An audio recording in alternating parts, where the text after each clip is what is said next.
मिथिला मंच न्यूज के इस कार्यक्रम के प्रायोजक हैं सिग्मा स्कूल ऑफ फिजिक्स के college road, Rahamganj, Darbhanga by Vijendra Mohan. हमारे यहाँ 11, 12 के साथ साथ मेडिकल इंजीनियरिंग टेस्ट परीक्षा की भी तैयारी करवाई जाती है। जल्द संपर्क करें सिग्मा स्कूल ऑफ फिजिक्स के college road, Rahamganj, Darbhanga. Final English classes new Ganga Sagar colony, +2 Sarvodaya high school के बगल में, बाय जी.के. झा। हमारे यहाँ 11वीं 12वीं के साथ साथ सभी प्रतियोगी परीक्षा की भी तैयारी करवाई जाती है। जल्द संपर्क करें। Final English classes, Locus classes math by Alok Kumar, Bangali Tola और मौलागंज में स्थित। जल्द संपर्क करें। Astha mathematics classes, Bhatiyari Sarai, Darbhanga. Director engineer Prem Kumar. अब दरभंगा में कोटा जैसी पढ़ाई। जल्द संपर्क करें Astha mathematics. Age mathematics, Khan Chowk, main road, Maulaganj, Darbhanga by R K. Jha. हमारे यहाँ 11वीं 12वीं के साथ साथ सभी प्रतियोगी परीक्षा की भी तैयारी करवाई जाती है। जल्द संपर्क करें। As mathematics, Vidya Bihar coaching centre, Patel चौक, नाका नंबर 2, दरभंगा। हमारे यहाँ 1 से 10 तक की सभी विषयों की पढ़ाई एवं पॉलिटेक्निक, ITI एवं अन्य प्रतियोगी परीक्षा की विशेष रूप से तैयारी करवाई जाती है। Vidya Bihar coaching centre. दरभंगा जिला के सभी निजी विद्यालय के सुरक्षा एवं विधि व्यवस्था पर जिला शिक्षा पदाधिकारी, सदर अनुमंडल पदाधिकारी राकेश गुप्ता एवं जिला के सभी निजी विद्यालय के प्रचार के साथ एक समीक्षात्मक बैठक की गई। के साथ साथ जब किसी वाहन को कमर्शियल यूज में लाते हैं तो उसके लिए परमिट इशू किया जाता है। वो परमिट आपके पास होना चाहिए प्रत्येक वाहन, चाहे छोटा वाहन हो चाहे बड़ा वाहन, मैजिक से लेकर बस तक। तो जब परिचालन करने के लिए अगर हम उसमें बच्चों को ढो रहे हैं, अपने स्कूल ले जा रहे हैं, तो वैसे वाहनों में परमिट होना बहुत जरूरी है। उन परमिट के बिना आप वाहनों का परिचालन रोड पर नहीं कर सकते, बच्चों को नहीं ढो सकते। बैठक में ही निर्देश है कि पब्लिक प्राइवेट पार्टनरशिप का जो समय है उसमें हम लोग सभी जगह सजग और तत्पर रहें, चाहे मैकेनिकल जो भी व्यवस्था करना पड़े। अभिभावक पीपुल्स पार्टिसिपेशन के तहत हम लोग आगे इस घटना की पुनरावृत्ति नहीं हो, इसलिए हम लोग एक गाइडलाइन भी बना रहे हैं और इन लोगों से ठोस सुझाव दें। हम और राजद के बीच संबंध स्थापित करने और 2019 के चुनाव की तैयारी को लेकर विचार विमर्श किया गया, जिसमें राजद के विधायक बहादुरपुर के भोला यादव एवं कृष्ण पटेल ने विचार विमर्श किया।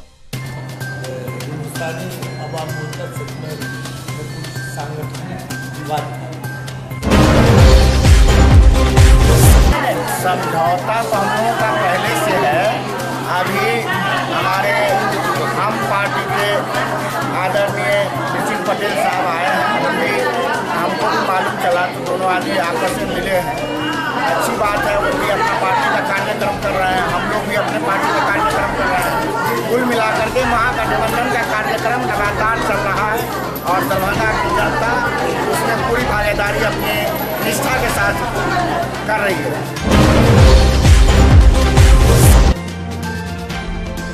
अपूर्वा कंप्यूटर ट्रेनिंग सेंटर का उद्घाटन KS कॉलेज के प्रचार दीप प्रज्वलित किया। इस मौके पर डॉन बॉस्को स्कूल के प्राचार्य SH आबदी एवं अन्य छात्र छात्राएं भी उपस्थित थे। इस मौके पर इंजीनियर मनोज कुमार ने बच्चों के भी पुरस्कार वितरण भी किया गया। कंप्यूटर ट्रेनिंग जो आपके इस मोहल्ला रहमगंज में चल रहा है, सबसे पहले तो मैं यहाँ के तमाम लोगों को धन्यवाद देना चाहूँगा और ख़ासतौर पर यहाँ के मैनेजिंग डायरेक्टर मिस्टर मनोज को कि वो एक समाज में बहुत ही अच्छा काम कर रहे हैं और लड़कों को अपने इस इंस्टीट्यूट की तरफ से एक जागरूकता पैदा कर रहे हैं। और कंप्यूटर की तालीम, जैसे कभी हमारे सर ने अभी आपको बताया कि बगैर कंप्यूटर के आज के इस दौर में दुनिया संभव ही नहीं है। और हमारे मोदी जी ने जो चीज़ें आपके सामने रखी हैं और जो उन्होंने एक नई दिशा और नया सोच पैदा किया, वो बगैर कंप्यूटर के मुश्किल था। तो हम सबसे पहले तो मनोज जी को और उनके पूरे स्टाफ को धन्यवाद देना चाहेंगे कि वो एक अच्छा काम कर रहे हैं। दरभंगा जिला समाहरणालय के समक्ष 1 दिवसीय महाधरना पोलो मैदान लहरियासराय धरना स्थल पर लोकतांत्रिक जनता दल के जिला अध्यक्ष श्री देवकांत के ने धरना को संबोधित करते हुए कहा कि केंद्र और राज्य की सरकार बिहार के किसानों का MSP के नाम पर ठगने का काम कर रही है। इस वजह से किसान आत्महत्या करने को मजबूर हो रहे हैं। आज पूरे बिहार में माननीय मंडल मसीहा पूर्व केंद्रीय मंत्री और लोकतांत्रिक जनता दल के राष्ट्रीय संरक्षक शरद यादव जी के आह्वान पर जो केंद्र की नरेंद्र मोदी सरकार MSP के नाम पे किसानों को छला है, किसानों के साथ धोखा दिया है, उसके विरोध में पूरे बिहार। दरभंगा जिला के जन अधिकार पार्टी के जिला अध्यक्ष मुन्ना खान के द्वारा डीलरों पर किया गया पर्दाफाश, जो कालाबाजारी करते थे उन पर लगाया गया है अंकुश। शिव कुमार महतो जी का मामला है। ये पिछले कई सालों से अनाज के दौरान अनियमितता, खाद जो वितरण अनाज वितरण होता है उसके दौरान अनियमितता सामने आ रही थी। मैंने इनको बहुत समझाया, उसके बाद बावजूद उन्होंने कोई काम नहीं किया। और आज जो है सवेर में कल परसों उन्होंने अनाज उठाया और कल से अनाज जो है वो गाड़ी पे लाद मोटरसाइकिल से कहीं और शिफ्ट कर रहे हैं, जिसको हम लोगों ने आज पकड़ा। आज पकड़ने के बाद हमने SDO साहब को फ़ोन किया। SDO साहब ने MO साहब को कॉल करके वो यहाँ बुलाए। यहाँ पर आके MO साहब ने जब चेक किया तो जो स्टॉक है वो स्टॉक में कमी पाई। 111 बैग चावल होना चाहिए था, 83 बैग चावल का मिला। 74 बैग गेहूं का होना चाहिए था, तो वो बढ़ के 82 हो गया। ये सबसे पहले अनियमितता को दर्शाता है कि आखिर दोनों चीज़ें उनके पास है। एक तरफ अनाज बढ़ भी रहा है गेहूँ, दूसरी तरफ जो है चावल वो ये घट रहा है। तो मैं सिर्फ SDO साहब से जिलाधिकारी महोदय से सिर्फ इतना कहना चाहता हूँ कि इसका जांच हो और जो भी अनियमितता बढ़ते हैं उस पर FIR हो। और विश्वविद्यालय थाना क्षेत्र के रामबाग कंकाली मंदिर स्थित तालाब में 31 वर्षीय युवक की डूबने से मौत हो गई है। युवक की पहचान नहीं हो सकी है। पुलिस ने सबको पोस्टमार्टम के लिए DMCH भेज दिया है। क्या है कि मेरा नाम गोपाल सहनी है, मैं शिवाजी नगर का रहने वाला हूँ, जाति का मल्ला हूँ। आज जहाँ भी आदमी डूबता है, बच्चा हो या बूढ़ा, कोई हमको पता चलता है, मानवता धर्म के अनुसार हम जाके निकाल लेते हैं। मेरे घर पे एक लड़का गया, एक बच्चा डूब गया कंकाली मंदिर के जस्ट पीछे तालाब है उसमें, और हमने अपना मेहनत से आधा घंटा खोजे हैं, निकाल दिए हैं। उसे 15-20 फीट पानी है। ये बच्चा लगभग 40 मिनट से 1 घंटे का टाइम हो गया है बच्चा का। ये उम्र से 15 से 20 साल। बचने का तो डॉक्टर सेटिस्फाइड करेंगे, हम तो रिस्क्यूअर हैं। आप लोगों ने एज हम लोग चेक किए, लेकिन इसका सर्टिफिकेट डेट का जो होती है वो डॉक्टर घोषित करेंगे। हम लोग इसमें कुछ नहीं कर सकते हैं, समझे। हम लोग रिस्क्यूअर हैं। दरभंगा जिला कांग्रेस सेवा दल के द्वारा सोमवार को नगर निगम के मुख्य द्वार को बंद कर धरना पर बैठ गया।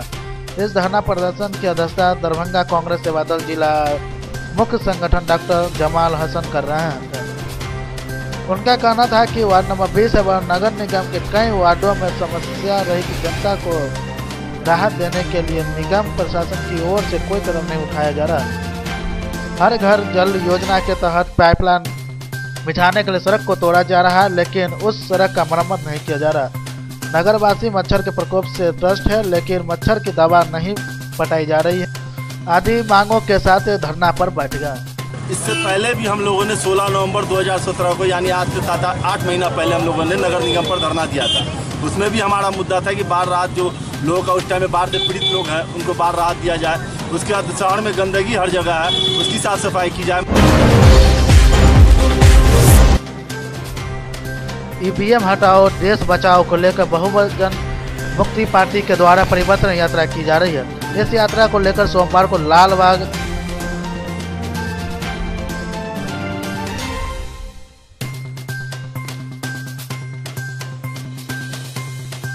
लालबाग भूमिन हॉल में एक सम्मेलन का आयोजन किया गया, जिसके मुख्य अतिथि पार्टी के राष्ट्रीय अध्यक्ष BL मातंग थे, जिन्होंने गुलदस्ता देकर सम्मानित किया गया। वहीं इस सम्मेलन की अध्यक्षता जिलाध्यक्ष मोहम्मद साहब इफ्तेखार ने किया। इस सम्मेलन के मध्य पार्टी लोगों तक यह संदेश दे रहा है कि जो चुनाव हुआ है वे EVM के द्वारा हुए, जिसमें पूरा धांधली किया गया। अगर ये EVM हटा दे तो देश को बड़ा नुकसान होगा। इसे हटाने के लिए मैं पूरे बहुजनों से आग्रह करता हूँ कि आपका साथ आइए और अगले लोकसभा के चुनाव में इसीलिए मस्जिद को हम लोग हटाने के लिए गांव-गांव, अपने जिले, अपने प्रखंड में डीएम के माध्यम से अपना सिग्नेचर सौंपेंगे। मिथिला स्टूडेंट यूनियन के द्वारा मिथिला विश्वविद्यालय के कंप्यूटर सेक्शन के पास छात्र अदालत लगाया गया, जिसमें छात्र अदालत में कई छात्र अपनी समस्या लेकर संगठन के पास पहुंचे। वहीं संगठन के कार्यकर्ता का कहना था कि मिथिला विश्वविद्यालय छात्रों को परेशान करने से बाज नहीं आएंगे। उन दिन पहले जो तृतीय खंड का रिजल्ट आया था उसमें 7th पेपर में किसी को 10 नंबर तो किसी को 8 नंबर आए थे, जिससे ठीक कराने के लिए छात्र दूर दराज से आ रहे हैं, जिसमें उसे काफ़ी परेशानी हो रही है। किया गया है, ये प्रत्येक सोमवार को लगाया जाता है मिथिला स्टूडेंट यूनियन के द्वारा। और यहाँ कई प्रकार के छात्र पंडौल से आए हुए हैं, बहुत दूर दूर इलाके से छात्र लोग आए हैं जिनकी बहुत सारी समस्या है। इन लोग को पेपर 7 में क्या किया गया है कि किसी को 10 नंबर, किसी को 12 नंबर, किसी को 14 नंबर और 20 नंबर, इससे ज़्यादा नहीं दिया गया। ये लोग सभी छात्र पंडौल से आए हुए हैं, ठीक है, जिनके कार्य को हम लोग अभी लेकर जा रहे हैं परीक्षा नियंत्रक महोदय से मिलने के लिए, और उनको एप्लीकेशन लिख के दे रहे हैं ताकि इनके कार्य को समाप्त किया। वर्षों से जल जमाव की समस्या से जूझ रहे बहादुरपुर प्रखंड के दिलावर में पंचायत के लोगों का गुस्सा फूंक पड़ा। आक्रोशित लोगों ने दरभंगा बेनीपुर मुख्य मार्ग को लोहिया चौक सिंह कॉलेज के पास बांस बल्ला लगाकर जाम कर दिया। इस दौरान लोगों ने टायर जलाकर प्रशासन और जनप्रतिनिधियों के खिलाफ जमकर नारेबाजी की। लोगों का कहना था कि पंचायत के लोग वर्षों से जल जमाव की समस्या से परेशान है। सड़कों पर सालों भर पानी जमा रहता है, लोगों को पानी से होकर एक स्थान से दूसरे स्थान जाना पड़ता है। इससे कई तरह की बीमारियों की आशंका बनी रहती है। पूर्व में भी पानी में करंट आने से एक छात्र की मौत हो गई थी। बच्चों का स्कूल जाना बंद हो गया है। कई लोग अपने परिवार के साथ दूसरे जगह चले गए हैं, वहीं कई अपना मकान बेचने के बाद है। इसको लेकर कई बार आंदोलन किया गया। लोगों ने अपनी पीड़ा सांसद, क्षेत्रीय विधायक, मुखिया और जिला प्रशासन की समझ रखी, लेकिन इसका कोई स्थानीय समाधान नहीं हो सका। पंचायत में पानी लगा हुआ है, वो भी गंदा पानी, पैखाना के पानी, बाढ़ का पानी जितना भी आता है सब रोड पे आना जाना अस्त व्यस्त हो जाता है। कई बच्चों का शिक्षा स्तर गिर गया है। स्कूल बंद रहता है, मास्टर जी को पैसा मिलता ही रहता है, स्टूडेंट को पता नहीं है। और मेरे पंचायत में देखिएगा कई प्रशासनिक आए हैं, मुआयना करके गए, विधायक जी आए हैं, बोला गया है मुआयना करके गए, लेकिन कोई अभी तक कोई कार्रवाई नहीं। MLSM महाविद्यालय में नवनिर्मित साइकिल स्टेशन, शिक्षक शिक्षिकाओं का प्रकोष्ठ, सेमिनार हॉल का उद्घाटन मिथिला विश्वविद्यालय के कुलपति प्रोफेसर सुरेंद्र कुमार सिंह के द्वारा फीता काट कर किया गया। इस मौके पर महाविद्यालय के निवर्तमान प्रधानाचार्य डॉक्टर मुश्ताक अहमद सहित महाविद्यालय के सभी शिक्षक एवं कर्मी उपस्थित थे। वहीं इस मौके पर वृक्षारोपण का भी कार्यक्रम किया गया। ऐतिहासिक दिन है कि माननीय कुलपति महोदय के द्वारा एक साथ 10 वर्ग कक्षाएं और इस कॉन्फ्रेंस हॉल का उद्घाटन संपन्न हुआ है। राम उदागार हत्याकांड के अभियुक्त को गिरफ्तार कर पुलिस ने जेल भेज दिया है। नवजात अभियुक्त को उसके घर से गिरफ्तार किया गया है। रसियारी पुल के नीचे रिंग बांध में फंसे लड़की को बरामद किया गया है। लड़की की पहचान सकतपुर थाना के टेंगा पंचायत के निवासी परवेज अंसारी के 18 वर्षीय पुत्री के रूप में किया गया है।